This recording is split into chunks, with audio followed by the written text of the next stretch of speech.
Bonjour à toutes et à tous. Bonjour à toutes et à tous. Bonjour. Merci donc d'être présent avec nous aujourd'hui. Bienvenue, bienvenue. Donc pour les gens qui nous rejoignent pour la première fois, je suis François Paris, donc le président de l'association La Source d'Espérance.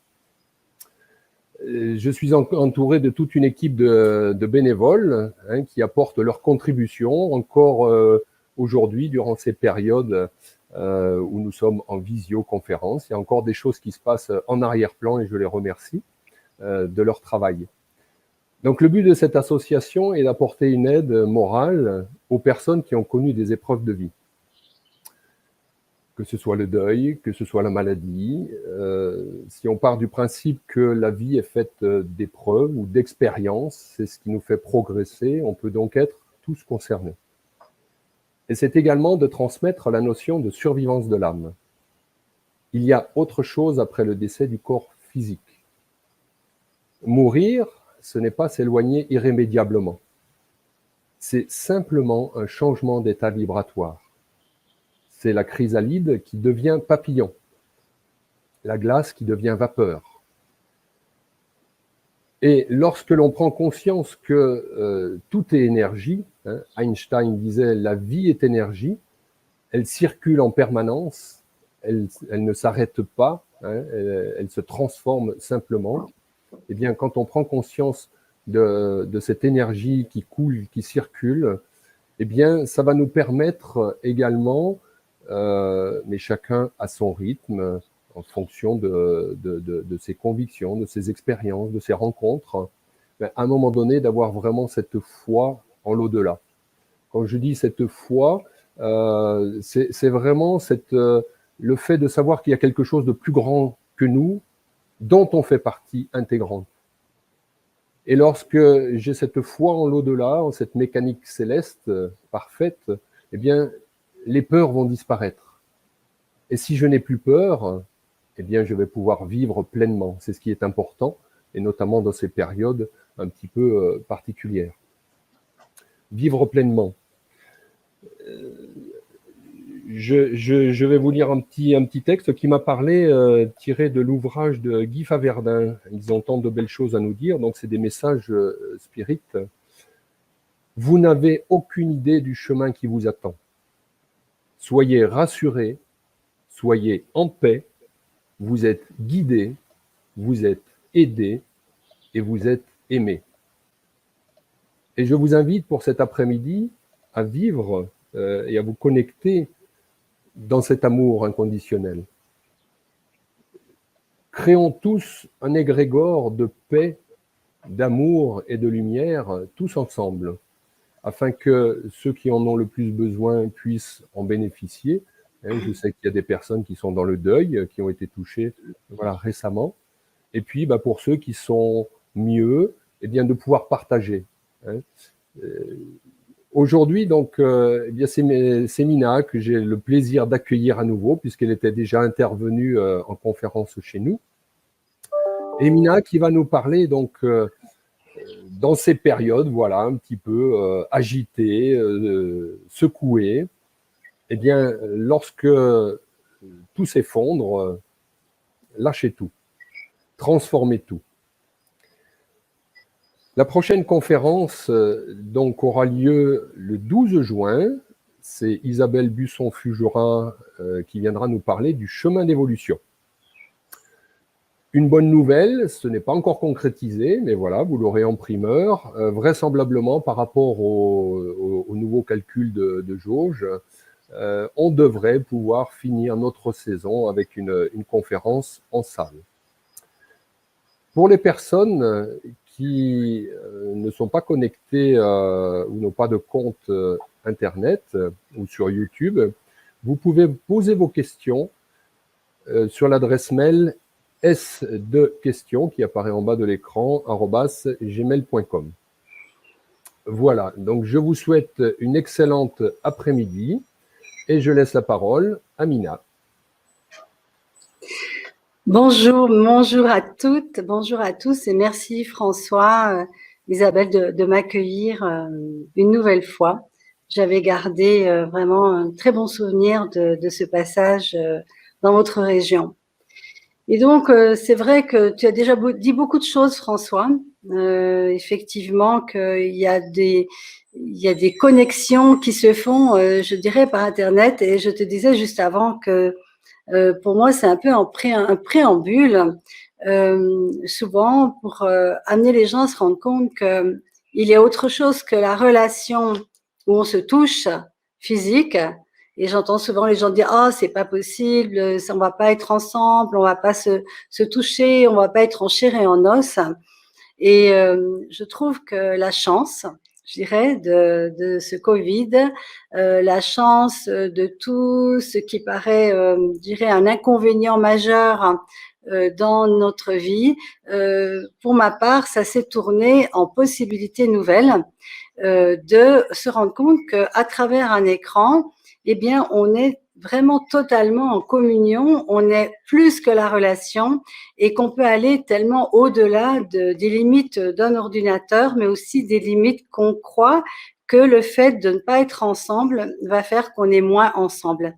Et mon expérience m'a pu me montrer que c'était tout à fait l'inverse qui se passe, c'est-à-dire que quand on est comme ça ensemble devant un écran, il y a une espèce de concentration d'énergie les uns avec les autres, et puis on peut se rendre compte qu'il n'y a pas de séparation.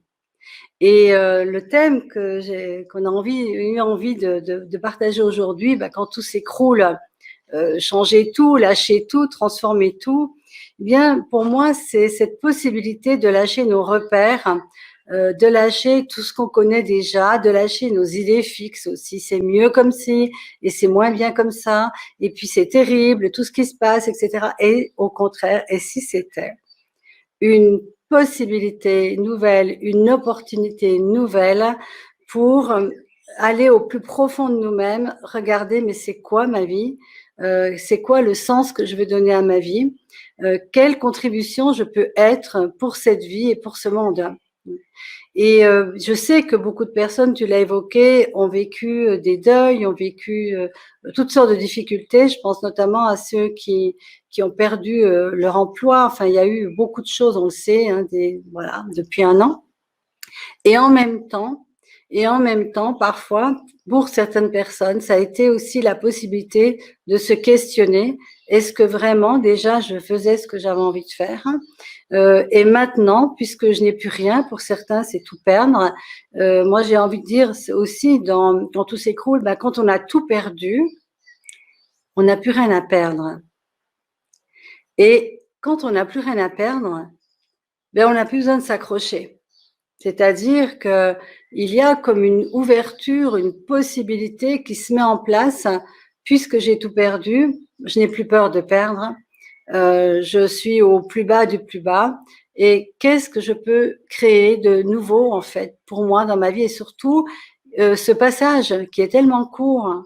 Hein, il est court, le passage sur Terre, Covid ou pas. La plupart des gens, là, ils viennent de se rendre compte que peut-être ils allaient mourir un jour. Alors, je dirais que déjà, c'est une chance. Il y a des personnes qui ont pris conscience que la vie, ça s'arrête à un moment donné pour se transformer. Hein, c'est-à-dire que voilà, le partage qu'on fait ici, hein, et François et son association sont dans la même énergie, c'est que quelque part, oui, notre corps un jour s'arrête de fonctionner, mais notre l'énergie, elle peut pas s'arrêter. On le sait, hein, la physique quantique nous le dit. Donc, cette prise de conscience que, de toute façon, toutes et tous ici présents, un jour ou l'autre, on va perdre quelqu'un de cher. Un jour ou l'autre, nous aussi, on va quitter ce corps de chair. Et ça, pour moi, c'est peut-être le plus grand cadeau que toute cette ambiance vraiment assez intense, on va dire, pour pas y mettre d'étiquette, hein, va nous permettre d'avoir cette conscience, de prendre et d'oser la prendre, cette conscience qu'on n'avait pas forcément été chercher avant, parce que quand tout vivote, quand tout fonctionne comme ça, bon, eh bien, on n'a pas trop de raison finalement de se poser des questions beaucoup plus importantes et existentielles. la plupart des gens sur cette planète, ils sont en maintenance. La plupart des gens ne sont pas en création de quelque chose de nouveau, de surfer sur l'énergie. Et c'est de ça que j'ai envie de parler aujourd'hui. C'est que quand tout s'écroule, quand tout disparaît, quand tout s'effondre, c'est quoi qui s'écroule? C'est quoi qui disparaît? C'est quoi qui s'effondre? C'est ce qu'on croyait posséder, c'est ce qu'on croyait être la vérité. C'est en fait toutes les constructions de notre mental qui, à un moment donné, s'écroulent. Et le mental, à qui on fait tellement confiance, il nous a appris plein de choses, on a appris des théories, on a appris que les choses étaient comme ça, que A plus B égale C, etc. Eh bien, le mental, quand il s'écroule à son tour, parce que c'est justement lui qui s'écroule en premier, quand il peut plus contrôler une situation, mais c'est une chance. Parce que quand il n'y a plus ce mental qui contrôle, il ne faut pas oublier que le mental, c'est un ordinateur dans lequel on a mis des logiciels avec déjà des réponses. Et la plupart des personnes dans cette humanité fonctionnent avec des choses qu'elles savent intellectuellement ou qu'elles ont cru ou qu'on leur a fait croire qui étaient vraies. Et puis, tout d'un coup, tout ça s'écroule, tombe. Ce qui était vrai ne l'est plus, etc. Et c'est une chance.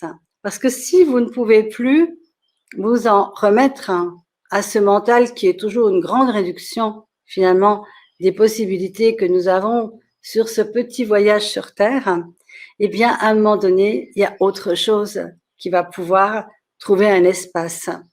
Et c'est quoi cette autre chose?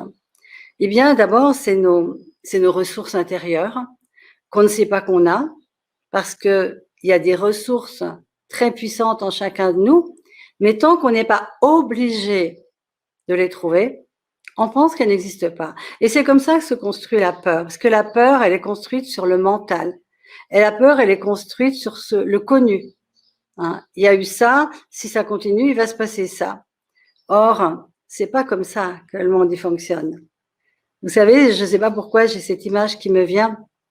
Quand il y avait eu la pollution, je crois que c'était au lac Michigan, ou enfin par là-bas, c'était une pollution énorme. Et les scientifiques, donc les scientifiques qui ont plein de connaissances, eh bien, ils avaient conclu, il faudra au moins 100 ans pour que de nouveau ce lac soit pollué. Et puis, qu'est-ce qui s'est passé? Il y a plein de gens d'obédiences différentes, d'ailleurs, qui sont venus prier ou poser des questions. Qu'est-ce qui permettrait que tout ça se transforme? En fait, ces personnes-là, elles ont fait appel à quelque chose qu'elles ne connaissaient pas, puisqu'elles n'avaient pas la réponse, mais elles ont commencé à poser des questions à cet inconnu. J'ai envie de l'appeler l'inconnu de tous les possibles. Volontairement, je ne vais pas y mettre un mot religieux, mais dans les religions, quand on prie, on fait appel à Dieu, mais c'est un inconnu aussi. Voilà, il est dans l'invisible, mais on peut aussi tout à fait faire appel à ces ressources en étant tout à fait pragmatique, puisque, comme l'a dit François, nous sommes des êtres vibratoires, et ce monde est vibratoire. Et une des infos incroyables que la physique quantique nous dit, c'est que tout vibre dans cet univers. Donc, ce que je vibre, la vibration que j'envoie, eh bien, elle me revient sous forme d'événements, sous forme de personnes, mais quelque part, à un moment donné, c'est moi qui ai, pas consciemment la plupart du temps, envoyé une vibration. Et quand on commence à vivre dans des vibrations de peur, de manque, etc., qu'est-ce qui se passe? C'est que notre expérience va venir confirmer en fait ce qui est en nous. On pourrait dire que tout ce qui est en nous, tout ce que nous dégageons, crée une réalité qui, combinée à tous les autres qui sont dans cette même réalité, vont en créer une vraiment qui prend une forme réelle, une forme matérielle, une forme terrestre. Et la grande chance de cette perte de repères que beaucoup de personnes ont vécu, c'est que même les plus sceptiques ont commencé à s'ouvrir à cette possibilité de, je dirais, de demander ou de demander quelque chose d'autre, de nouveau par rapport à ce qu'on vit, sans savoir ce que c'était qui pourrait arriver, puisque notre mental ne le connaît pas la réponse. Et on commençait à poser des questions et on commençait surtout à s'abandonner, à être dans ce qu'on appelle le laisser-être de tout ce qui est en train d'arriver partout. Et ces gens qui étaient autour du lac Michigan, ben, c'est ce qu'ils ont fait. Ils avaient cette, je dirais, cette conscience et cette intuition, parce que c'est là où c'est ça qu'on va développer dans ces moments où le mental justement s'écroule, c'est l'intuition. Mais ils avaient déjà une démarche certainement déjà intérieure de ce que je suis en train de vous dire, et ils se sont mis à plusieurs à prier, à méditer, enfin chacun avec sa technique ou sa conscience, sa façon d'être, etc. Et ce qui s'est passé, c'est que quelques temps plus tard, je me souviens plus si c'est en semaine ou en mois, eh bien une algue a survenu dans ce lac et a commencé à dévorer toute la pollution. Alors ce que je trouve intéressant, c'est que personne ne pouvait le prévoir car c'est une algue qui n'existait pas. C'est une algue qui a surgi comme ça, mais comme depuis le début de l'humanité, des choses surgissent dont on ne peut pas forcément expliquer la provenance ou la signification. Eh bien, en attendant, dans les faits, c'est que ce lac n'a pas attendu 100 ans avant d'être dépollué.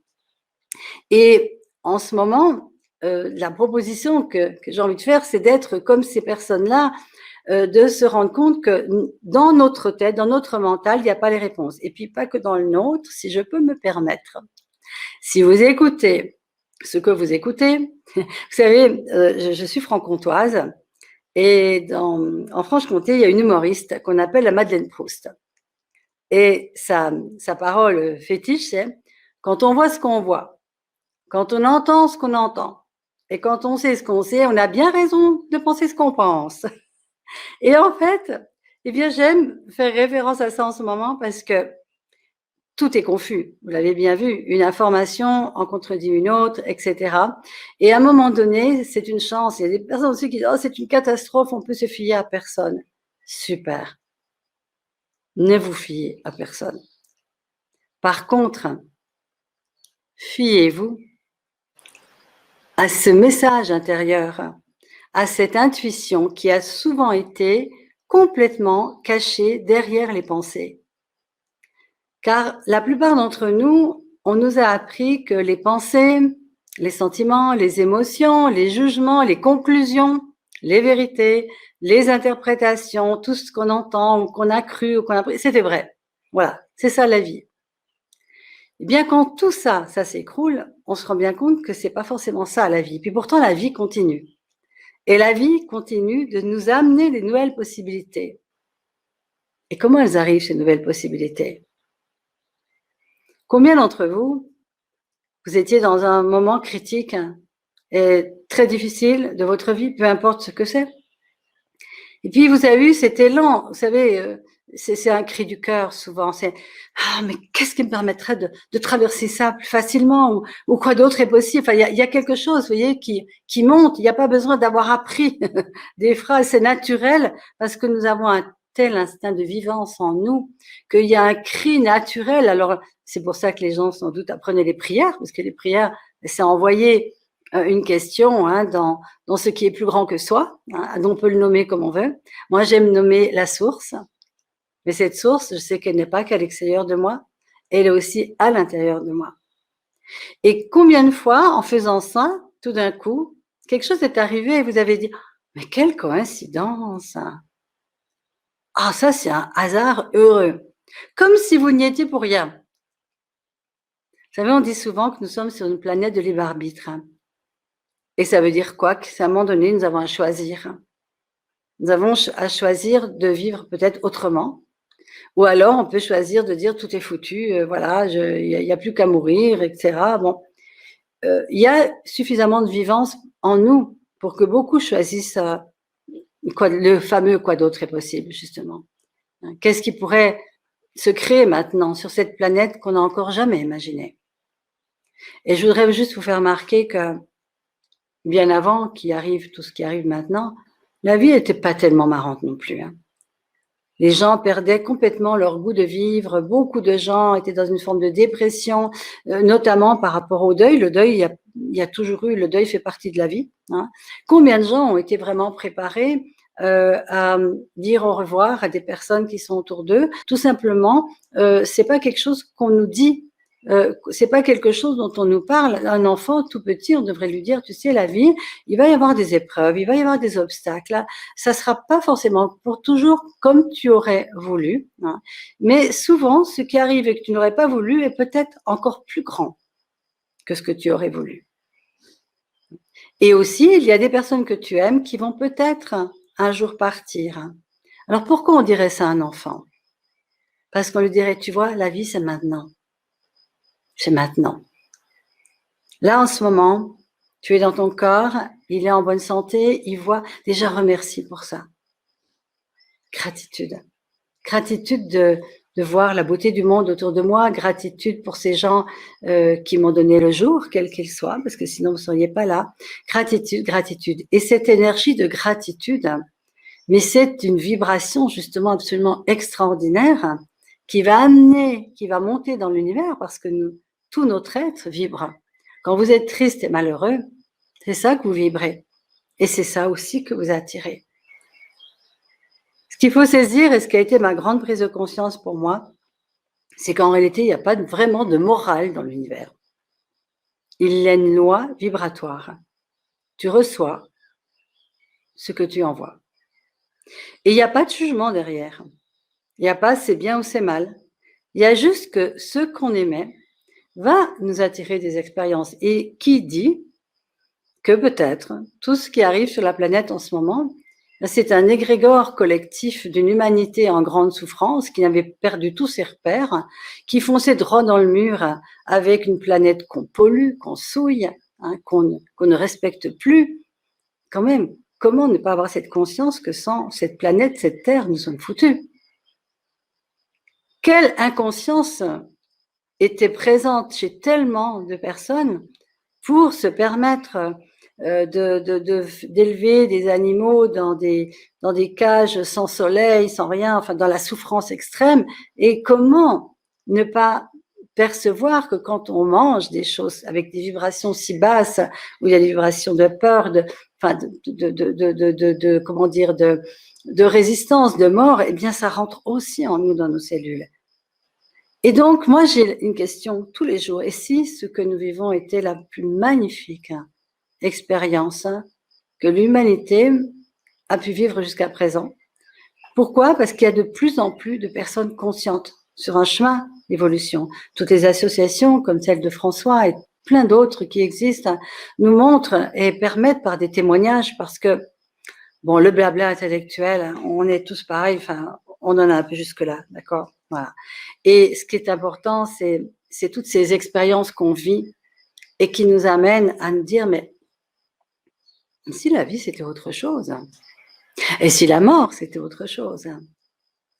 Mais d'abord, puisque je vis là dans un corps, qu'est-ce que je vais en faire de cette vivance qui est là en ce moment? Mais même si c'est que pour 1 heure, si pendant 1 heure j'ai déversé ma joie sur la planète, si pendant 1 heure j'ai accepté de lâcher ma souffrance, de lâcher mon côté victime, tous les bénéfices secondaires d'accuser les autres, mes parents, mes grands-parents, ma mère qui m'a pas donné le biberon, moi, bon. Si c'était le moment de cesser de s'accrocher à des causes extérieures, à tout ce que nous vivons maintenant, et si nous avions chacun, chacune ici, la capacité d'aller au-delà de nos limites du mental. Waouh! Mais ça serait pas extraordinaire? Puisque l'on sait que nous sommes des êtres vibratoires et que tout ce que nous vibrons revient à nous et qu'on le crée sous forme matérielle, si nous sommes des dizaines et des centaines et des milliers à vibrer, non pas sur ce que vous connaissez, puisque vous ne le connaissez pas encore, mais sur quelque chose qui serait tellement possible que votre vie en serait transformée et tellement heureuse. Vous savez, il y a 2000 ans, il y a quelqu'un qui l'a bien dit avant moi. Demandez et croyez que vous l'avez déjà. Demandez et soyez dans le recevoir d'une réponse qu'on ne connaît pas encore. Ah oui, si on demande quelque chose qui est contenu dans un inconnu des possibilités, ce que certains physiciens quantiques appellent le champ vibratoire, la matrice, la source, les Amérindiens, c'était le grand tout. Bien, si on fait une demande, un appel à cette énergie fantastique qui ne meurt jamais, comme la nôtre d'ailleurs non plus, ne mourra pas, eh bien, et si j'ai les bras grands ouverts pour accueillir quelque chose de nouveau que je ne connais pas encore, donc ça veut donc dire qu'il faut lâcher aussi le connu. C'est Krishnamurti qui a écrit un livre super sur au-delà du connu ou lâcher le connu, je ne sais plus exactement, mais en tout cas, ce monde ne peut se transformer et notre vie ne peut se transformer que si nous plongeons dans l'inconnu. Et voyez en ce moment, c'est ça qui se passe. Tout le monde est dans l'inconnu. Peut-être même aussi tous ceux qui croient savoir et qui nous disent qu'ils savent. Tout le monde est dans l'inconnu, mais quelle chance, puisque c'est à partir de cet inconnu, mais c'est aussi à partir du chaos que crée l'inconnu, que de nouvelles possibilités peuvent se manifester à nous. Et oui, il va falloir apprendre à vivre autrement, peut-être un peu moins chacun dans sa bulle égotique et égoïste. Peut-être que justement, nous allons devoir aller dans la nature et même peut-être même lui demander pardon pour tout ce qu'on a pu lui infliger. Peut-être que nous allons redécouvrir le pouvoir de la nature et de enlacer un arbre et de percevoir cette énergie, car dans sa générosité, la nature, elle est toujours en train de donner, elle n'est pas dans la rétention. Elle n'est pas en train de dire non, toi, tu me plais pas, là, je veux pas que tu viennes sous mon arbre pour prendre de l'ombre. Non, la nature, elle est là, généreuse, elle nous accueille et puis elle nous transforme quand on est prêt à lâcher notre mental. Parce qu'on ne peut pas à la fois penser. Le penser, c'est quoi? C'est le passé. Hier, il s'est passé ça. Oh, c'est terrible ce qui s'est passé hier. Oh mon Dieu, c'est terrible. Bon, hier n'existe plus.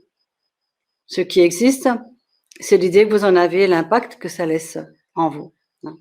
Le futur, oui, la pensée, elle va vers le futur. Oh mon Dieu, ce qui va arriver, c'est terrible. Souvent, c'est plus souvent ça que quelque chose de magnifique. Donc, il faut saisir que la pensée, elle va ou dans le passé ou dans le futur. Mais là, dans ces moments où tu n'as même plus de futur, où tu ne sais même pas ce que va être ton futur, youpi, moi je suis contente que les gens ne sachent pas quel va être le futur. Parce que quand on ne le sait pas avec notre tête, donc avec nos limitations mentales, il y a quelque chose de plus grand, de plus immense, de plus phénoménal qui peut se présenter à nous. Et là, il s'agit de mourir pour renaître à autre chose. Justement, François parle à un moment de la chrysalide qui se transforme en papillon. Alors François, je ne sais pas si tu le sais, mais j'ai un coaching en ligne qui s'appelle Métamorphosing et c'est vraiment accepter que la chenille que nous sommes, qui a déjà pas mal mué d'ailleurs, vous savez que la chenille, il lui faut plusieurs mues. Elle mue un peu comme un serpent, il y a des similitudes. Puis à un moment donné, elle crée son cocon, mais qui est aussi son cercueil. C'est-à-dire qu'elle va peu à peu se liquéfier. C'est-à-dire qu'elle va mourir à sa forme de chenille. Mais c'est ça que l'humanité est en train de faire. Et c'est là que c'est une chance. Parce que si on meurt à notre statut de chenille qui rampe, la chenille elle rampe, eh bien, il va nous falloir donc à un moment donné mourir, mais elle ne meurt pas complètement, la chenille que nous sommes toutes et tous, ou que nous avons été, suivant le stade où chacun est. Elle va garder les protéines qui vont créer le papillon. Et donc, en même temps qu'elle meurt, enfin, à la système, elle est déjà en train de créer la structure d'un papillon. Est-ce que c'est pas ce qu'on est en train de vivre? Est-ce que nous n'avons pas suffisamment rampé depuis des années? Nous avons l'air d'être debout. Mais est-ce que nous le sommes vraiment? Dans notre ouverture, dans notre souveraineté divine, dans notre, je dirais, connexion, terre, cœur, ciel. La plupart des personnes qui traversent cette humanité depuis si longtemps n'ont pas encore vraiment pris conscience que l'humanité, c'est se redresser et s'ouvrir. Et qu'est-ce que ça veut dire, s'ouvrir?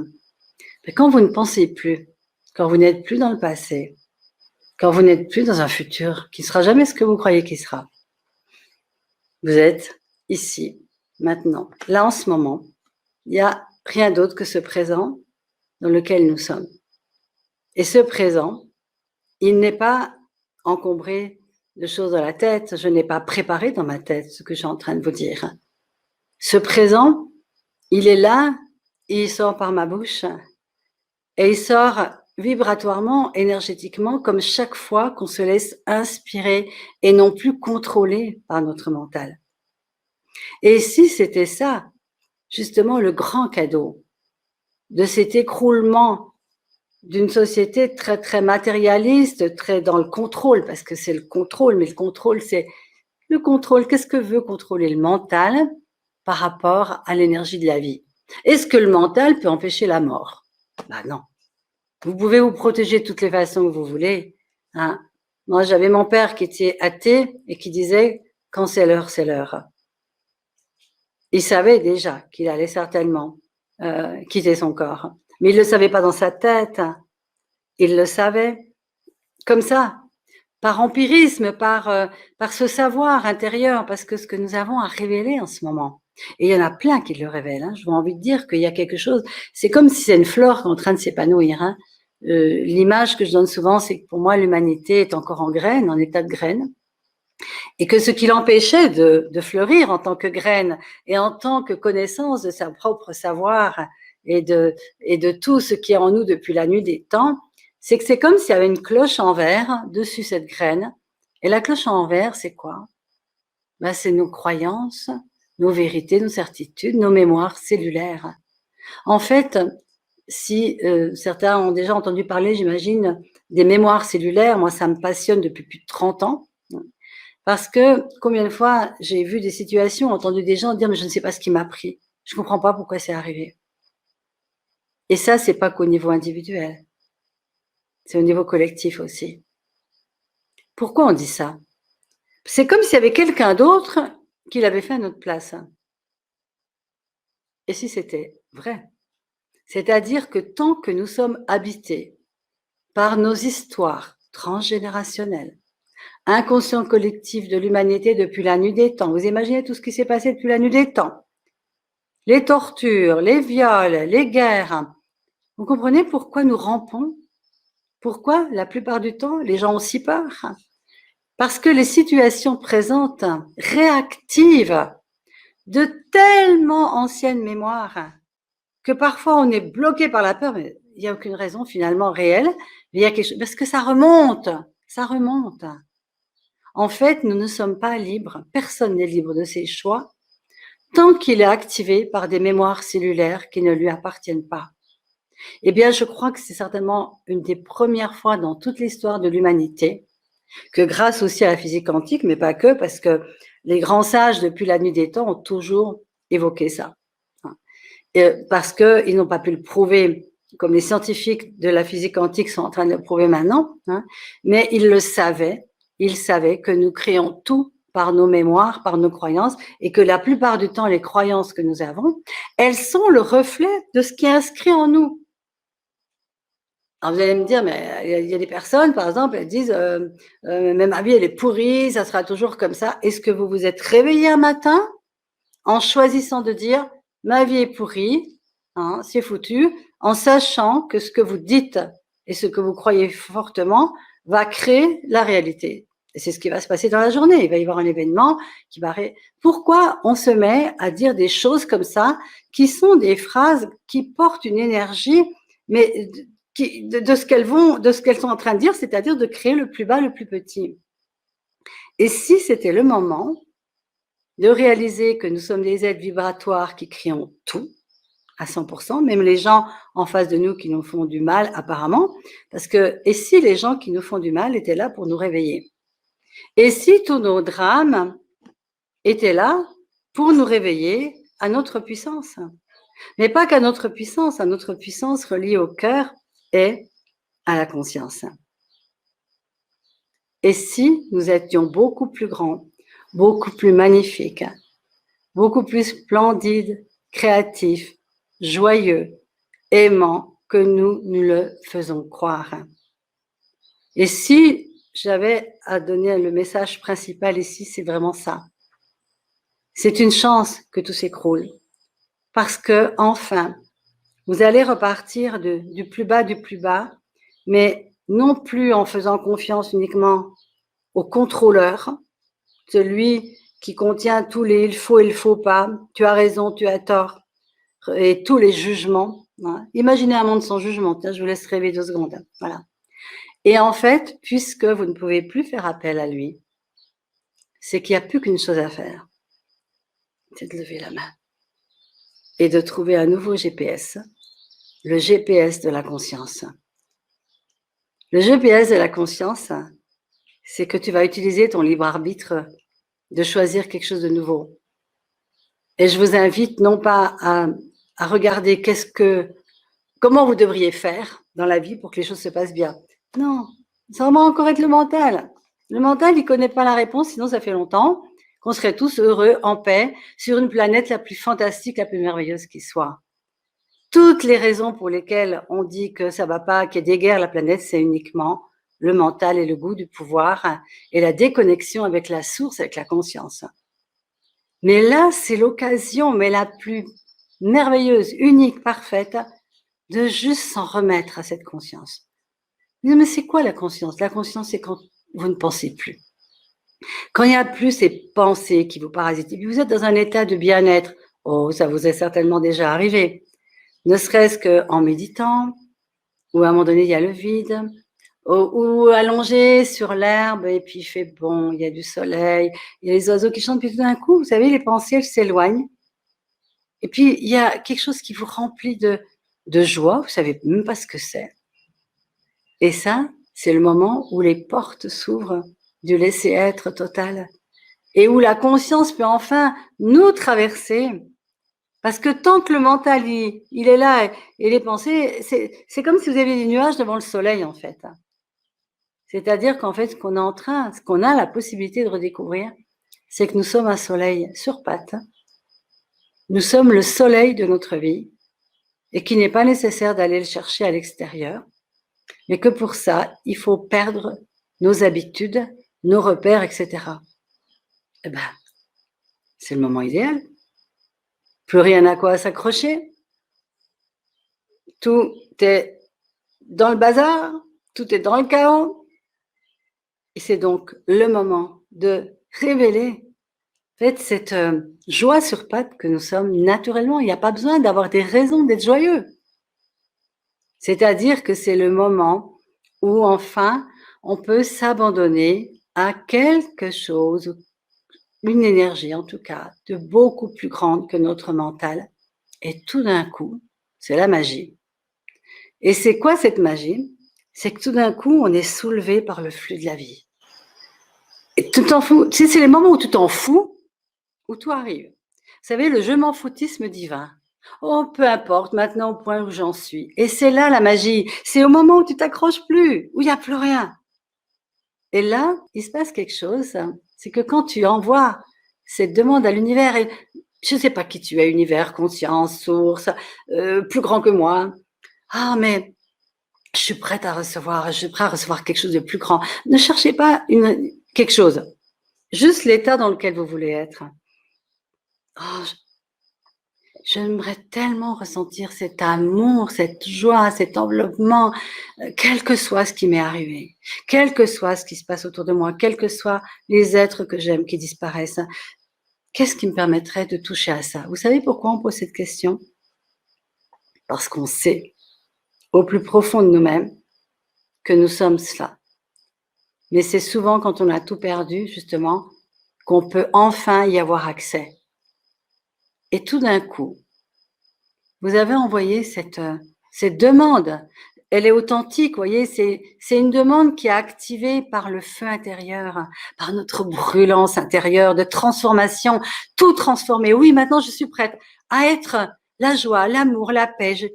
j'ai plus envie de toutes ces histoires, toutes ces guerres, les jugements, et toi c'est ci, ça. Et tout d'un coup, tu es là et tu le demandes tellement que tu es en train d'activer ce qu'on appelle les synchronicités.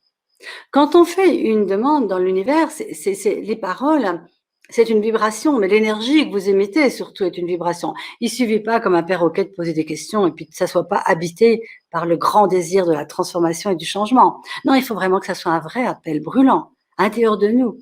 Cet appel, en fait, brûlant, qui est celui de ceux qui viennent de perdre tout, notamment un être cher, et qui sont prêts à tout pour sortir de cette souffrance.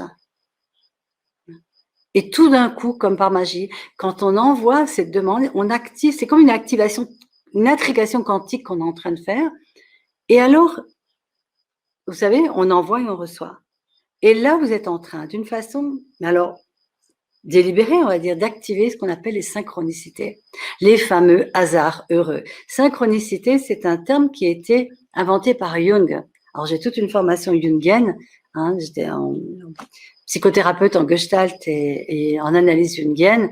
Et Jung a été un des premiers psy à oser parler justement de l'inconscient collectif, des archétypes et de la synchronicité, c'est-à-dire que nous sommes les créateurs à 100% de ce qui nous arrive parce que nous envoyons dans l'univers. Ça peut être des mémoires, des pensées, etc. Et donc, quand vous êtes en train délibérément d'envoyer dans l'univers un choix de joie, de lumière, de prospérité, tout est possible. La conscience n'a pas de jugement. La conscience ne juge pas l'argent, elle ne juge pas le bonheur, elle ne juge pas. Tout le monde peut avoir accès à tout en étant dans cet envol d'une vibration que maintenant c'est fini, toute cette souffrance. Qu'est-ce qui me permettrait d'être heureuse? Et alors là, c'est là que la magie s'opère, parce que la vie, c'est de la magie sur pattes, mais on ne veut pas le reconnaître. Seuls les enfants s'en souviennent encore. Ils n'ont aucun problème d'entendre ce discours. Et là, il y a un hasard qui va faire que quelqu'un frappe à votre porte. Ou alors, on vous offre un livre. C'est ce qui m'est arrivé à moi. Ça a changé totalement ma vie quand j'ai lu ce livre. Mais vous savez, il y a eu ce cri avant. Un cri qui a dû vibrer dans tout l'univers. Et quelqu'un m'a amené, mais peut-être 1 heure après, le livre qui allait me faire un nouveau choix. Le choix de vivre. Il y a toujours quelque chose qui se passe. Et parfois, c'est tellement matériel que vous vous en rendez pas compte. Vous êtes en train de chercher vos ciseaux et vous vous rappelez plus, vous les avez mis, vous dites, mais où est-ce que j'ai mis mes ciseaux? Puis tout d'un coup, tu lèves la tête. Pourquoi tu lèves la tête là-bas? C'est là-bas qu'ils sont. Ou tout d'un coup, tu as envie de manger une pomme et tes ciseaux sont à côté de la pomme. En permanence, nous avons la conscience qui nous murmure à l'oreille. Mais combien de fois les oreilles étaient fermées par le mental qui carbure tout le temps. Vous saisissez combien nous avons une capacité incroyable de se transformer sans forcément passer par des mentors ou des leaders. Et que c'est l'époque où nous devons révéler le leader en nous. Nous sommes les leaders de notre vie.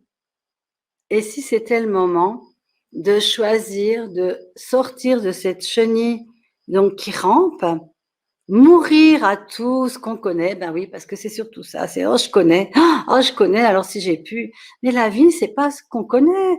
La seule chose qui est fixe dans ce monde, c'est le changement. Et le changement, c'est ce qui nous oblige à enfin nous relever. L'enfant, il marche à 4 pattes et à un moment donné, il peut pas s'empêcher de se lever. Vous croyez qu'il dit, bon, aujourd'hui, je vais marcher? Non, ça se fait. De la même façon qu'on ne fait pas pousser une fleur en tirant dessus, nous-mêmes continuons de grandir et d'évoluer en suivant le flux de l'énergie de la vie. Alors c'est sûr que si on y résiste, alors là on souffre. Comment est-ce qu'on peut résister au flux de la vie? Le flux de la vie va être beaucoup plus fort que notre volonté. Donc il ne s'agit pas de volonté justement. Il s'agit de nous laisser pousser, guider, soulever par cette mouvance de vie qui a besoin, peut-être maintenant, de créer une nouvelle façon de vivre. Et cette vie, elle va passer à travers nous, car la conscience ne peut se manifester sur cette terre qu'à travers nous, nos corps, à travers nos actions, à travers nos paroles, à travers nos vibrations, à travers surtout ce que nous émettons. car on ne peut pas tricher avec l'énergie. Eh bien, quand on commence à apercevoir qu'au fond, il suffit de demander, puis que ça arrive, et puis qu'on développe notre intuition, notre capacité de percevoir, nous sommes tous des médiums. Sauf que certains ont ouvert la possibilité et d'autres refusent. Mais nous sommes tous des êtres qui, sans arrêt, recevons des informations. Mais le choix, c'est est-ce que je vais écouter les informations ou est-ce que je vais suivre ce que je connais et mon mental? En ce moment, c'est plus possible. En ce moment, le flux est tellement fort que nous ne pourrons pas revenir en arrière et vouloir vivre, j'ai envie de dire petitement comme avant, parce que ce qui nous attend dans cet inconnu, c'est tellement plus grand. C'est tellement plus immense. Parce qu'à partir du moment où on ouvre nos portes de recevoir, où on fait tomber, on ne s'accroche plus à nos pensées, on arrête dès qu'un jugement monte, on se rend compte que c'est un jugement, et qu'un jugement, c'est la séparation, et qu'un jugement, ça ne nous appartient jamais. On l'a adopté comme ça, par habitude.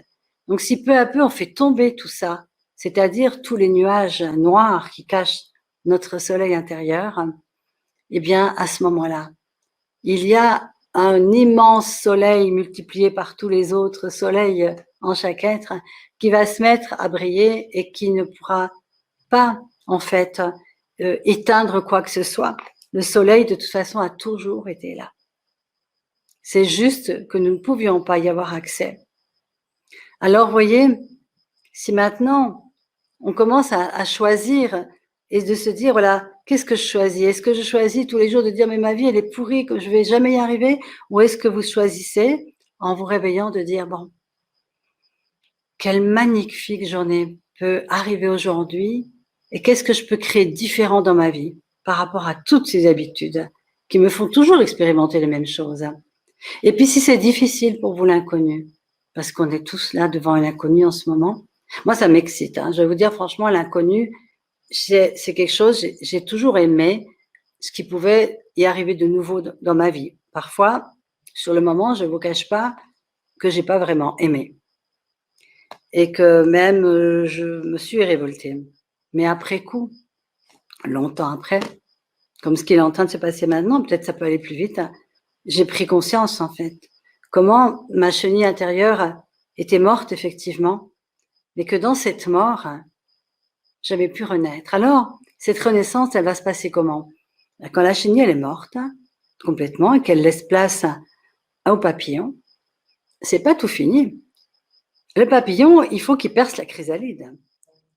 Le papillon, il est là, dans tout son potentiel, mais il faut qu'il traverse. Alors surtout, s'il vous plaît, n'aidez pas les papillons à sortir de leur chrysalide. Vous savez que c'est déjà arrivé et que le papillon n'a jamais pu voler et est mort. Parce que le papillon, quand il a toute sa force, après toute cette transformation derrière, il va pousser pour craquer la chrysalide. Et en ce moment, l'humanité est en train de mourir à sa chenille pour crever la chrysalide. Et si elle n'est pas d'accord, eh bien, l'univers se débrouille pour que ça se fasse. La preuve en est, vous voyez ce qui se passe autour de vous. Et là, maintenant, il est là. Il est prêt. Ça y est. Vous êtes prêt. Vous êtes le papillon. Maintenant, qu'est-ce qu'il reste à faire? C'est de déployer ses ailes. Et de déployer ses ailes pour pouvoir s'envoler et se laisser glisser sur l'air. Le papillon, quand il commence à s'envoler, vous croyez qu'il a décidé dans sa tête où il voulait aller? Le papillon, il vole. Et tout d'un coup, il est amené à aller à gauche. Là, il y a une jolie fleur pour butiner. Puis à un moment donné, il part ailleurs. Et si la vie, les animaux, les oiseaux nous montraient le chemin de notre réveil, de notre libération, de cet enfermement d'un mental qu'on a complètement surdimensionné, surévalué comme étant la vérité. Mais aujourd'hui, voyez ce que donne le mental dans ce monde. Alors que quand vous suivez votre intuition comme ce papillon, ben peut-être qu'à un moment donné, vous êtes prêt à aller à gauche, puis tout d'un coup, le vent vous amène à droite, et puis la fleur est encore plus belle. Et pour ça, pour que le papillon que nous sommes puisse déployer ses ailes, d'abord, il faut oser. C'est le choix. Est-ce que j'ose m'envoler dans ce monde, dans ce nouveau monde que je peux créer, qui est là, je le connais pas, mais ok, GPS, où est-ce que je vais? Et tout d'un coup, le GPS te dit d'aller à gauche alors que toi, tu avais plutôt envie d'aller à droite. Qui vas-tu écouter? Le GPS de l'intuition, ou ce que tu connais déjà, ou ta peur, etc. Quand tu commences à vivre avec le GPS de l'intuition, il y a un miracle, c'est que tu ne peux plus avoir peur. Tu ne peux plus avoir peur. La peur disparaît parce que tu n'as rien à obtenir. Tu n'as même pas besoin d'être parfait ou parfaite. Vous voyez, aujourd'hui, je suis venue, je ne savais pas ce que mes mots allaient dire en sortant de ma bouche, mais justement, je n'avais pas peur. Parce que peur, c'est quand tu te dis, il faut que je sois comme ça, alors il faut que je dise ça, ça, ça, ça, mais je ne sais pas ce que j'ai à dire. Ça se dit à travers moi. Parfois, je dis, faites de votre vie un chef-d'œuvre, mais ça ne veut pas dire ça, ça veut dire laissez le chef-d'œuvre de la vie vous traverser, ne fermez pas les portes, permettez que ça se manifeste à travers vous. Et c'est tellement plus facile, tellement plus simple, tellement plus puissant. Quand tu n'as plus peur, rien ne peut t'arrêter. Quand tu n'as plus peur et que tu sais que la conscience est là pour te soulever, pour te susurrer à l'oreille là où tu dois aller, tout d'un coup tu te redresses, tu n'as pas besoin de te cacher, de raser les murs. Et puis même, tu n'as plus peur du jugement des autres parce que les jugements, il y en aura. Et quand on te voit, les gens, quand ils te voient pas, que tu te caches tout petit dans un coin, bon, ils n'ont aucune raison de te juger, de te critiquer. Mais si tu commences à te lever pas dans ton arrogance, pas dans ça n'a rien à voir avec ça, mais dans ta joie d'être, et que tu traverses le monde, voilà, les bras ouverts, tellement heureux d'y être, et que quand tu vois les autres, tu es heureux aussi de les voir. Là, tu es en train de relever toute cette dignité qui est là en toi et en même temps qui est joyeuse. Et comme tu n'as pas peur, tu as les bras grands ouverts. Et quand tu as les grands bras ouverts, vous savez, il n'y a plus qu'à faire comme ça quand on rencontre quelqu'un. Et puis, quand tu as les bras grands ouverts, eh bien, la conscience peut communiquer avec toi à travers, bien sûr, ta couronne, ta conscience, et puis descendre dans le cœur. Et à travers cette énergie du cœur, on a tellement d'informations. Je parle pas du cœur mièvre, hein, je t'aime, tu m'aimes pas, ou tu m'aimes plus, je t'aime plus. Non, non, je parle du cœur de la conscience, de ce que vous vivez quand vous êtes dans cet état de plénitude et tout d'un coup, vous aviez un problème avec la concierge ou la voisine, tout d'un coup, vous n'avez qu'une envie, c'est la prendre dans vos bras. Ça vous est jamais arrivé? Ne serait-ce que quand on fait l'amour. D'ailleurs, j'aime pas ce terme faire l'amour. On ne devrait pas faire l'amour. Juste être l'amour et laisser nos corps se rencontrer, danser, valser. Et dans ce moment orgasmique où tout s'arrête et qu'on appelle la petite mort, qu'est-ce qui se passe? Il n'y a plus de pensée. Et c'est ça que les gens, ils aiment quand ils ont des relations intimes. C'est ce moment où il n'y a plus de pensée. Et comme disent les amoureux, le ciel bleu, Edith Piaf, le ciel peut s'écrouler, que m'importe, parce qu'il y a cet amour qui est là. Et cet amour, malheureusement, on pense que c'est l'autre qui en est cause, mais ça n'a jamais été le cas. Ça éviterait bien des souffrances de se souvenir de ça. Quand on aime, on ouvre les portes. Et quand on aime, on se donne totalement. Et qu'est-ce qui se passe quand on s'ouvre totalement?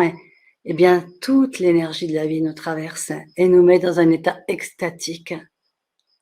C'est vraiment, il y a deux chemins pour arriver à ça. Il y a celui du couple, c'est vrai, la relation intime. Et puis il y a celui de la méditation. Hein, les grands méditants disent qu'il y a des moments, c'est orgasmique ce qu'ils vivent, bien sûr, parce que quand tu médites totalement et qu'il n'y a plus de pensée, ben, l'énergie de la vie te traverse et tu es dans la plénitude et la joie. Donc, tout ce que nous cherchons, la plénitude et la joie, c'est ce que nous sommes. Je crois que c'est Saint François d'Assise qui disait, ou Saint Thomas d'Aquin, je ne sais plus, tu es ce que tu cherches, vous êtes ce que vous cherchez. Vous ne pouvez pas chercher quelque chose que vous ne connaissez pas.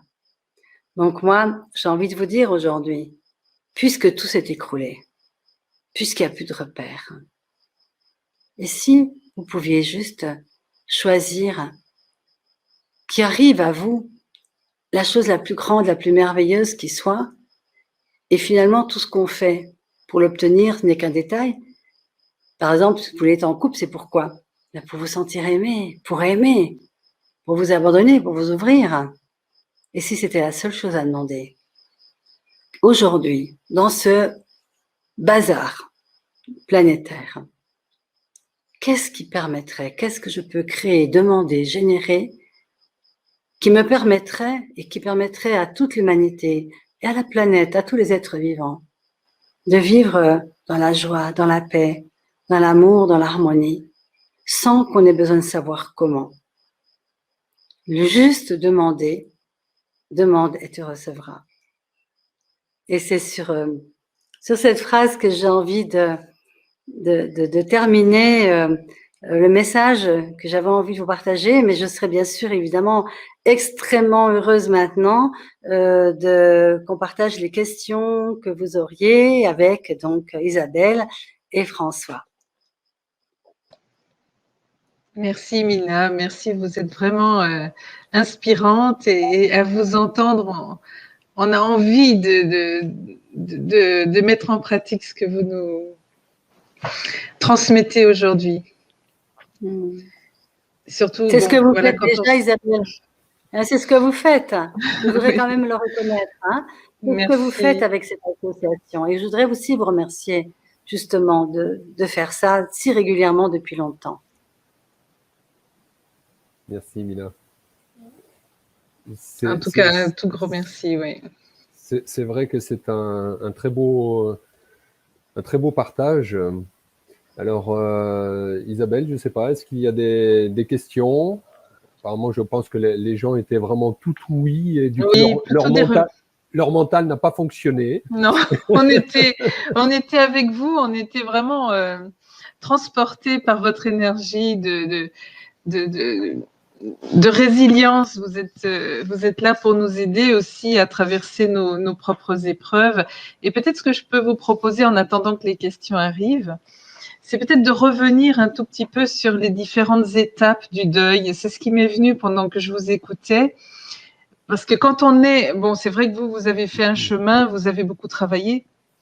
Et on voit que vous avez réussi à passer toutes ces épreuves les unes après les autres. Ça n'a pas dû être facile tous les jours.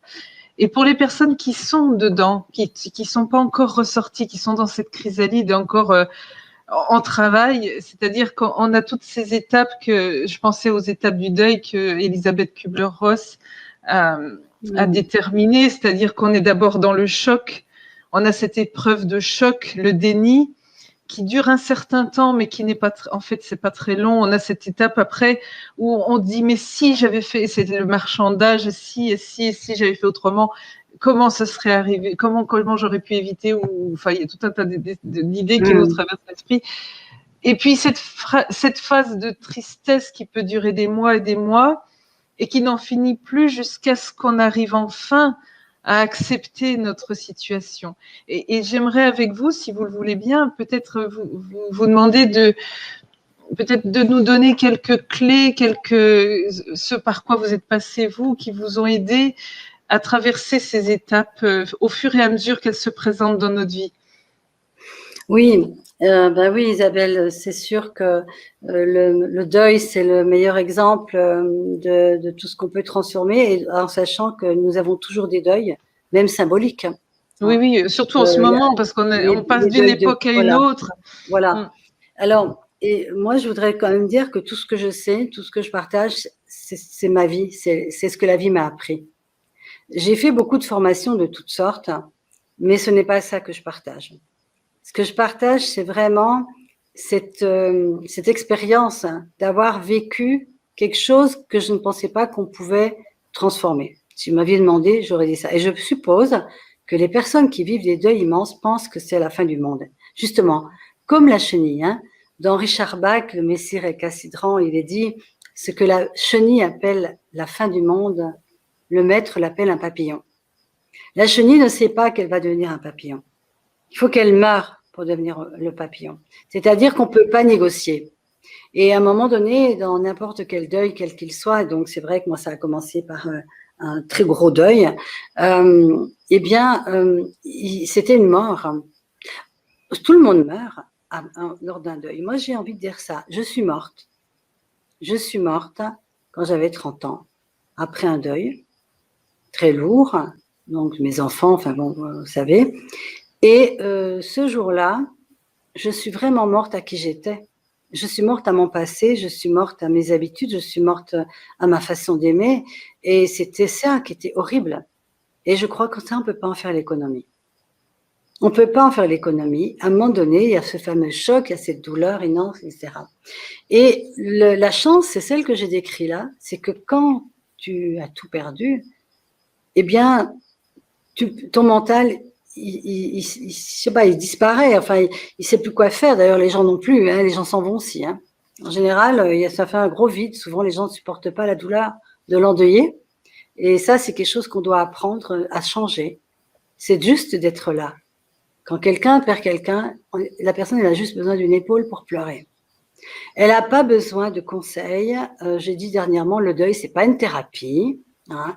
On n'est pas obligé d'aller faire une analyse et tout. Il faut juste que ça sorte, que ce flot de douleur, de souffrance nous nettoie, mais qu'on puisse aussi se sentir accueilli avec ça, chose que je n'ai pas trop eue. Je dois dire, à cette époque-là, on parlait moins du deuil comme vous le faites, etc. Mais ça m'a servi aussi, parce que ça m'a obligée, justement, si j'en parle, de trouver des ressources. Et quelque part, pour toutes les personnes qui sont en plein dans la phase de tout perdre, j'ai envie de dire, ne cherchez pas forcément comment ça va être après, mais allez à fond dans cette phase. Si vous devez pleurer, mais pleurez. Si vous devez crier, criez. Allez marcher dans la forêt, hurler. Et à un moment donné, parce que si vous contenez, parce que les gens vous disent, pleure pas, ils n'auraient pas aimé ça. Bon, si pleure, si tu dois pleurer.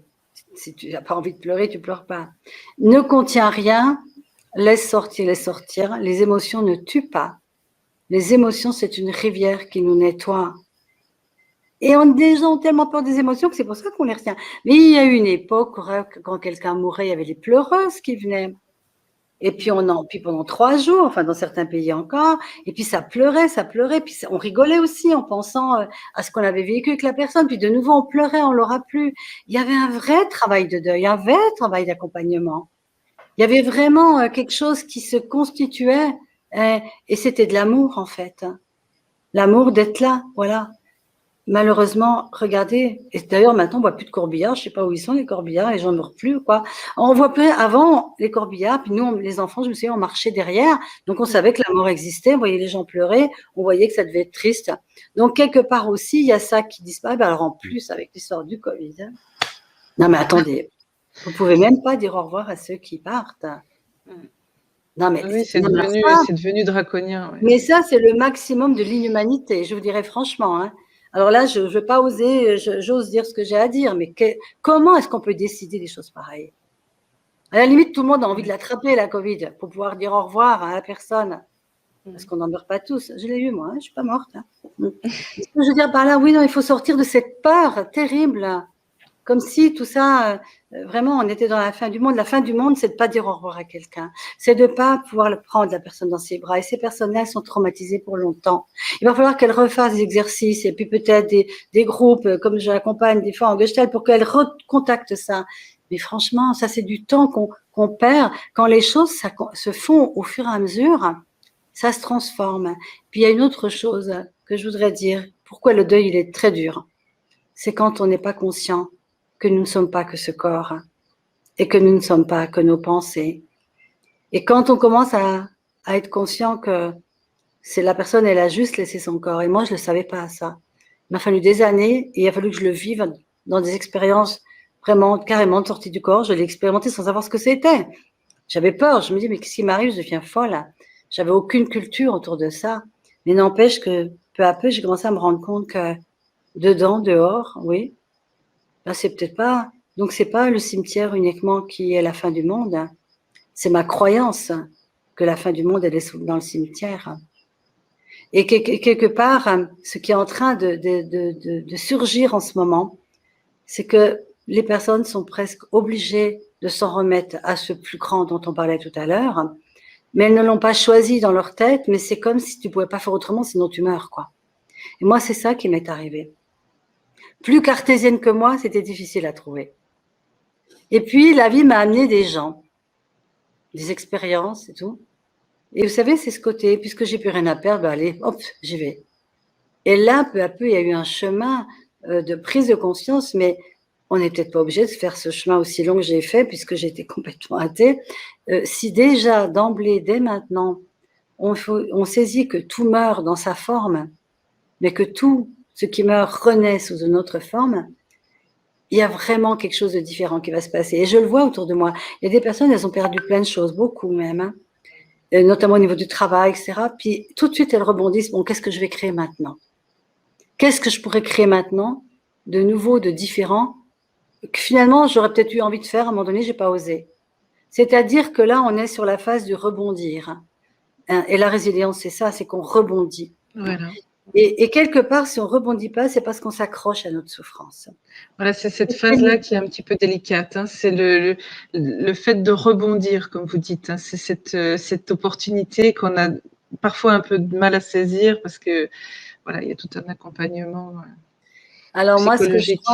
ce que je crois, Isabelle, c'est que la seule chose que nous pouvons être pour aider dans ce monde, et je dis ça maintenant, je l'ai pas toujours dit, mais j'en suis vraiment arrivée là, c'est que nous pouvons juste être une inspiration pour ceux qui choisissent de s'en sortir. Oui, c'est ça. Parce Oui, qu'il y comme a des vous avez personnes, bien dit. il y a des personnes qui vont nous voir et qui vont voir que ça existe, la transformation, etc., mais que ça va plutôt faire l'effet inverse parce qu'elles veulent pas lâcher leur souffrance. Et ça, dans le deuil, on le voit, je l'ai vu dans mes accompagnements. Mais c'est quoi faire son deuil? Non, moi, je veux continuer de m'accrocher à mon enfant, à mon mari, je veux souffrir presque jusqu'à la fin de mes jours. Tant que la personne, elle est là-dedans, elle n'écoutera pas. Et puis, si vous lui dites que c'est pas une bonne idée, ça va être pire. On peut rien faire. On peut juste accueillir, aimer la personne dans ce qu'elle est, et puis peut-être un jour, elle va venir vous voir, vous par exemple, ou moi, et puis dire, mais comment c'est possible? Je crois que tu dis que c'est possible, ou ça t'est arrivé. Et là, du coup, la personne, c'est qu'elle est déjà en chemin de les sortir, ses ailes. Vous voyez ce que je veux dire? Parce que beaucoup de gens vont rester papillons. Ils ont la possibilité de s'envoler, mais ils vont rester des papillons transis, avec des ailes toutes petites. Parce qu'à un moment donné, le choix, il n'y a que la personne qui peut le faire. Oui, vous l'avez bien précisé, on ne peut pas aider le papillon à sortir, il faut attendre que le processus se fasse tout seul. Et les gens sont aussi fragiles que des papillons. Il n'est pas question d'aller abîmer ce processus de transformation. Il faut toucher à rien. En fait, c'est ça qu'on peut retenir. Effectivement, c'est très difficile parce que quand on côtoie des gens dans la peine, dans la difficulté, on a envie de les aider, mais il faut surtout pas. En fait, il faut respecter le rythme de la personne. Et c'est ça qui va l'aider plus qu'autre chose. Ah, merci Isabelle de dire ça. Vraiment. En tout cas, j'ai des questions qui arrivent. C'est important. J'ai des questions qui arrivent. Aider, ça peut être une forme de supériorité aussi. Moi, il ne faut pas tomber dans ces travers, c'est sûr. Alors, oui.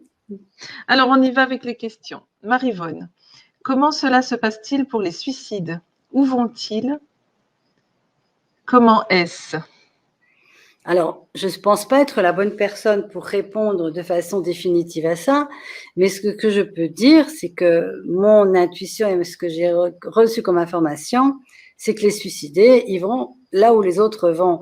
La conscience n'a pas les jugements que nous, on a. Tout ce qu'on a appris à l'église ou ailleurs, pour moi, c'est pas vérifié pour moi tout ça. Ce qui compte, c'est ce que vous percevez dans votre cœur. Un suicidé, c'est quelqu'un qui a choisi d'arrêter sa vie à un moment donné. Eh bien, il va se passer pour lui ce qui va se passer pour plein d'autres. Il va trouver son chemin de l'autre côté. Et nous, ce qu'on peut faire, c'est prier pour lui. Prier pour qu'il voie la lumière et il ira comme tout le monde. Et c'est pas mal de s'être suicidé, c'est juste la personne, c'est ça qui était son seul choix apparemment. Et j'entends tellement d'histoires autour de ça. Moi, en tout cas, mon premier mari s'est suicidé et j'ai compris que la seule chose qui me permettait de l'aider, c'était de prier pour lui. Faut pas qu'il reste dans le noir de son choix à un moment donné. Et personne, et puis quand on prie, on sait même pas ce que ça va donner. Il faut pas le faire pour un résultat. Il faut le faire parce que c'est notre amour qui fait ça. Voilà. Oui. Nous ne pouvons pas contrôler les choix des personnes et encore moins ce qui se passe après. Alors, Nathalie vous remercie. Elle vous dit, ça fait du bien de vous écouter. Charlotte, que l'on salue particulièrement. Merci Charlotte qui nous dit, rien ne se perd, tout se transforme. L'important, c'est d'être en présence à leur côté. Evelyne, qu'on salue bien aussi. Bonjour Evelyne, qui vous dit, j'aime beaucoup cette formule, une inspiration pour ceux qui veulent. Voilà, et Charlotte qui précise aux côtés des personnes en deuil, voilà, se tenir à côté d'eux et les aider rien que par notre présence bienveillante à traverser ces épreuves. N'oublions pas cette magnifique citation que je donne souvent, c'est que les vivants ferment les yeux des morts, mais les morts ouvrent les yeux des vivants. Que ça soit quelqu'un, que ça soit quelque chose qu'on perd, ça nous ouvre nos yeux, les yeux de notre vision intérieure, les yeux de la conscience. Et que parfois, vous savez, je fais pas l'apologie de la souffrance. Moi, je suis quelqu'un qui adore la vie maintenant, la célébrer, y trouver toute sa beauté. Mais je suis aussi consciente que dans un monde où la majorité des gens n'ont pas encore totalement cette ouverture de conscience et que nous sommes dans une accélération pour que le plus de personnes soient conscientes pour enfin basculer dans une nouvelle ère, dans un nouveau monde, parfois il y a des tsunamis qui sont nécessaires pour réveiller. Et il y a ceux qui se réveilleront, il y a ceux qui se réveilleront pas. Mais regardez, une mort, c'est un tsunami dans une vie. Et donc, ça te secoue, ça te donne un électrochoc. Moi, j'avais un côté psychanalytique, bien sûr, inconscient, mais la conscience, ce côté qui ne meurt jamais, pour moi, c'était une aberration. Et il m'a fallu quelque chose, un coup de tonnerre dans ma vie pour que je lâche toutes mes idées, mes pensées, mes certitudes, et puis que je m'abandonne à vivre ça. Et là, la conscience, c'est pas quelque chose qu'on croit, c'est quelque chose qu'on vit. Vous voyez, c'est ça, c'est que c'est pas une croyance. Comment dire, quand tu parlais de foi, oui, la foi, pour moi, c'est quelque chose qui s'expérimente. Il y a des gens, ils disent, je crois en Dieu, et puis à côté de ça, ils vivent comme oui, c'est plus au quotidien que ça se... le vivre, c'est vraiment avoir le cœur tellement ouvert de cet appel que rien ne peut l'éteindre. Et ça, c'est la grâce. Et elle arrive quand elle arrive. Il faut juste être prêt. Voilà. Et de le demander. Ça arrive parfois de façon complètement inattendue. Alors, Evelyne qui précise que son fils Arthur, qui est passé dans l'au-delà, a transmis donc par message, entre guillemets, nous avons ouvert la voie. C'est ce que Evelyne précise. Et Charlotte aussi qui vous remercie, Marie-Vonne qui vous remercie aussi, Charlotte qui dit gratitude, vos ailes sont immenses et magnifiques, avec tout un arc-en-ciel de petits cœurs. Rien que pour vous. Merci. Un grand merci. Voilà, merci. Je ne sais pas si apparemment il n'y a pas d'autres questions, mais je pense que effectivement, comme tu disais Isabelle, tout le monde était vraiment tout oui, Mina. On te remercie vraiment pour ce beau moment de partage et ce que tu dégages et puis ce qu'on évoquait juste avant, même en visio, on peut être tous connectés, interconnectés et ressentir beaucoup de choses. Merci beaucoup. Est-ce que je peux faire juste un petit exercice bien sûr. Parce que c'est toi qui m'inspire. Moi, je voudrais inviter tout le monde qui est en train de regarder maintenant ou qui regarderont après d'ailleurs aussi, de fermer les yeux et de prendre contact vraiment avec les limites de votre corps. Là où vous êtes assis, percevez déjà votre corps et puis ensuite quelles sont ses limites physiques. Ça va être très rapide, il n'y a pas besoin de se préparer 1000 ans. Et je vais juste vous demander de permettre à vos énergies de s'expanser dans la pièce. Permettez-vous juste de vous expanser, justement comme si vous ouvriez les ailes d'un papillon, d'expanser vos énergies comme si vous vouliez toucher les murs de la pièce où vous êtes. Et puis, à partir du moment où vous avez expansé comme ça, eh bien, continuez d'imaginer que, vous savez, c'est un peu comme l'eau, hein, qui, quand elle est glaçon, elle ne peut pas s'expanser, mais quand elle est en vapeur d'eau, elle peut aller partout dans l'univers. Eh bien, voilà, vous êtes comme de la vapeur d'eau et vous êtes toujours ce corps, mais en vapeur d'eau qui s'expanse, et vous allez vous expanser au-dessus de votre maison, au-dessus de votre ville, au-dessus de votre région, au-dessus de votre pays, et puis au-dessus des mers, des océans, des continents, de tous les pays pour vous retrouver au-dessus de la Terre. Et vous êtes expansé au-dessus de la Terre.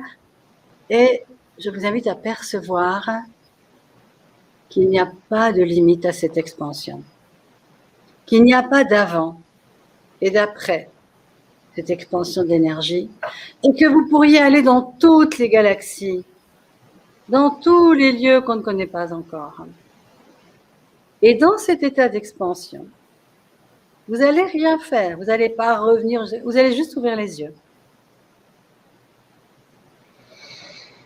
Alors, vous ouvrez les yeux, vous êtes toujours là, dans votre corps, mais en état d'expansion. Est-ce qu'il y a une différence entre maintenant et avant? Vous êtes la même personne qui habite son corps, mais alors beaucoup plus expansé, c'est-à-dire que ça, c'est une astuce que je voudrais donner pour les personnes qui souffrent ou les personnes qui sont mal, angoissées. Expansez-vous et vous allez voir que plus vous diluez, plus vos angoisses, vos pensées se diluent aussi. Et vous pouvez à la fois être dans votre corps tout en étant en état d'ouverture. C'est un état méditatif, en fait, on pourrait dire. Et c'est un état où il n'y a plus la réaction. Ça a pris 3 secondes. Et je voudrais vous inviter dans cet état d'expansion à imaginer toutes les personnes qui sont là maintenant sur le Zoom et de laisser aller vos énergies se promener vers toutes les personnes. Voilà, vous ne savez pas quelles sont, ça n'a pas d'importance, vous laissez l'énergie aller vers toutes ces personnes qui sont là sur le Zoom, celles qui vont le regarder plus tard, et même celles qui ne le regarderont jamais. Vous pouvez vous expanser chez toutes les personnes dans l'univers et de vous connecter à votre cœur. Vous pouvez même mettre vos mains sur votre cœur et dans cette conscience du cœur, vous reliez de cœur à cœur avec toutes ces personnes que vous ne connaissez peut-être pas et rentrez dans ce qu'on appelle la communion. On ne se connaît pas, mais on peut quand même percevoir l'état de communion sans aucune frontière, sans aucune limite. Et vous pouvez faire aussi ça avec toutes les personnes qui ont quitté leur corps, qui ne sont plus avec vous, que vous ne pouvez plus toucher, embrasser, mais avec cette énergie de communion, vous n'êtes plus jamais séparés de quiconque.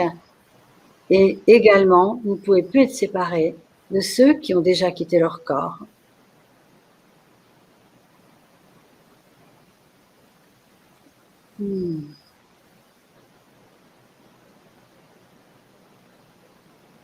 Et voyez, ce que je perçois maintenant, c'est que c'est comme si maintenant, tout s'était ralenti, tous nos pensées, nos idées et tout, et qu'on est juste un seul cœur qui vibre. Et qu'on pourrait faire ça tous les jours. Merci d'avoir permis que ça. On se sent interconnecté beaucoup plus. Merci Mina de cette proposition et puis de cette expansion justement de nos énergies, pouvoir ressentir justement tout ça, cette communion, et qu'il n'y a pas de limite. Il n'y a pas de limite. L'espace et le temps ne sont que des limites terrestres. Et c'est ça qui est important. Ouais, effectivement. Je te remercie vraiment pour ce beau moment de partage. C'était un moment de grande joie. Et ce que j'ai bien retenu, moi également, pour les auditeurs qui nous écoutent ou qui nous écouteront un peu plus tard, reprenez le volant, soyez les leaders de votre vie, hein, comme tu as dit, Mina. Et j'ai beaucoup aimé, soyez de la joie sur pattes. Oui. Soyez de la joie sur pattes. Hein. Et la vie, c'est maintenant. La vie, c'est maintenant. Vivez pleinement maintenant. C'est ça, comme les enfants. Tout à fait. Et soyez les reines et les rois de votre royaume. Ouais. Merci beaucoup. Je remercie toutes les personnes qui nous ont suivis. Je vous souhaite un excellent week-end. Merci Isabelle également donc pour merci Mina pour le merci, partage. François. Merci Mina. Et puis nous vous donnons rendez-vous. Donc le mois prochain, vous aurez les informations directement sur le site pour savoir comment ça va se passer, si ce sera à nouveau en visio ou en salle. Voilà, excellent après-midi, à très bientôt. Au revoir. Bon après-midi et merci encore. Merci beaucoup.